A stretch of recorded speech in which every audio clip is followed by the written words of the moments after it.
and I call as our first speaker in the open debate, Jenni Minto. Thank you, Presiding Officer. I think it is quite right that Parliament celebrates Scottish Food and Drink Fortnight. I will start by quoting The Scots Kitchen by F. Marion McNeill, a Scottish author, suffragist and a founder member of the Scottish National Party. The art of a country always has its roots in the soil. It is the natural conditions and products that determine the general character of the national cuisine. Our natural larder. Argyll and Bute is a natural larder. A lush landscape, nutrient-filled waters and passionate food producers. Wherever you go today in Argyll and Bute, its wonderful food and drink is only a footstep away.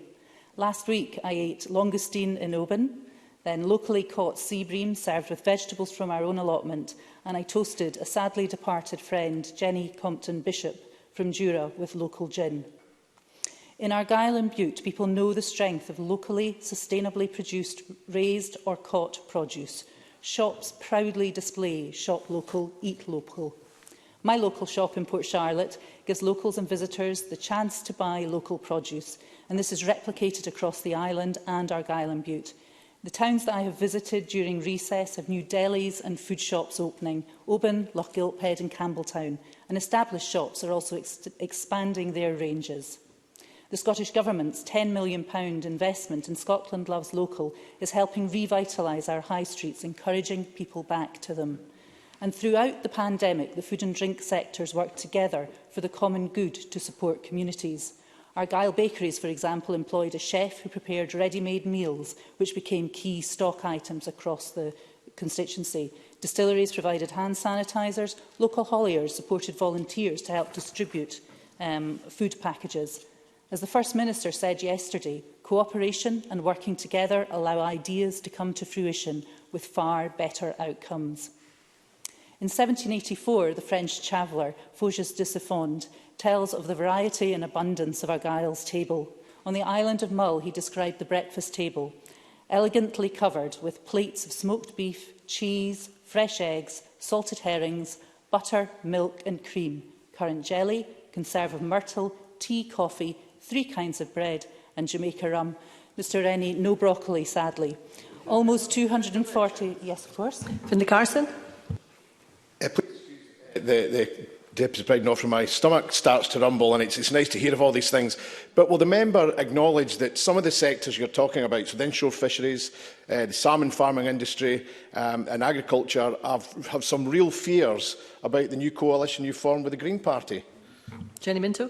I think the coalition that we're forming with the Green Party will also look at everything in the round. We'll look at both the way that we produce items and also the environment, and I think that can only be positive for our natural larder. Argyll and the Isles Tourism, I'll continue. Argyll and the Isles Tourism Cooperative are wild about Argyll, and they have established Taste of Place trails. These support small-scale, high-quality specialist produce, giving visitors an opportunity to speak to local people and sample their very special produce. If you haven't visited Argyll, I suggest you come and discover that. I know that these trails will capture your imagination and captivate your taste buds. Spirit and beer. There are over 20 distilleries and breweries, all using the natural larder of Argyll and Bute in their processes. The water, the botanicals and the peat all enhance their flavour. And with the stunning scenery, where better to raise a toast. Coffee and cake from Southend to Dalmally, in phone boxes, in cafes, in horse boxes.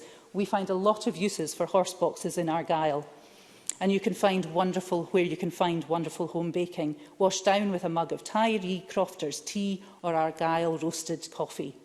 There's the seafood trail. Lochfine herrings were historically celebrated for their delicious flavour and were sent in barrels here to Edinburgh. And then as Finlay Calder, no, that's the wrong name, sorry, but there's also langoustine, crab, lobster, salmon, mussels, getting my politicians and my rugby players mixed up, I think, both from Dumfries and Galloway, I believe. Oysters, queenies, halibut, whitefish, the rich bounty of our sea, and artisanal sea salt and kelp. The farm produce trail, lamb raised on the hilly uplands, Highland cattle on the less favoured land, milk in Kintyre and Bute, and of course barley for whisky. and some are diversifying into ice cream.